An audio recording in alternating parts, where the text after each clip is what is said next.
Good afternoon, I'm Raylene Ramsey. This is your afternoon news fix for Tuesday, the 7th of May. The Electoral Commission accepts human errors caused problems with vote counting at last year's election. The Auditor-General's report found mistakes occurred because some ballots were either misplaced or not counted. It says there's room to strengthen the way votes are recorded, counted and checked. Chief Electoral Officer Carl Lecane says none of these errors would have affected the outcome in an electorate or the party vote. He says work's already underway to implement the Auditor-General's recommendations. Winston Peters says one of his MPs being paid 2 salaries was a mistake that's now been rectified. Marlborough District Councillor Jamie Arbuckle came into Parliament on New Zealand First's list at last year's election and kept both jobs and both paychecks ever since. He's today pledged to donate all money earned as a councillor since the election to charity and will resign from the role in October to avoid a by-election.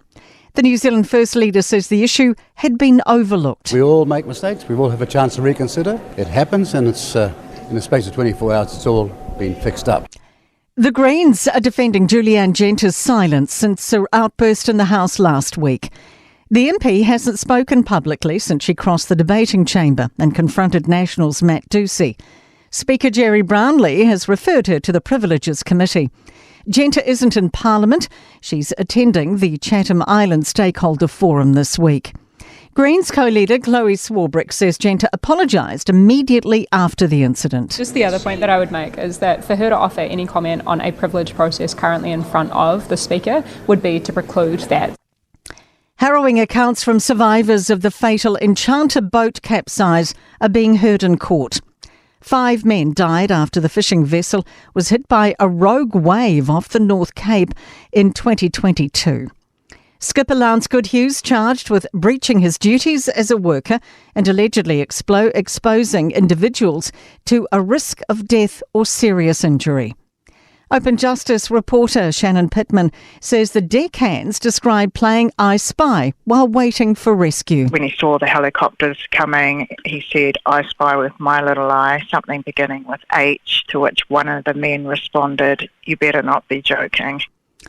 The country's largest bank has increased its cash profit despite falling interest margins.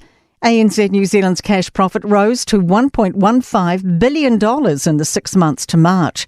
That's stable on the previous 6 months and up 4% on the same time the previous year. In sport, the football Ferns will face Japan and Spain this June on their road to the Paris Olympics. Japan are ranked 7 in the world and were quarter-finalists at last year's Women's Football World Cup. Black Ferns assistant coach Steve Jackson feels competition from rugby league for leading players is a healthy thing for the national rugby side. NZME understands at least 6 Black Ferns and Black Ferns Sevens players are keen on a potential move.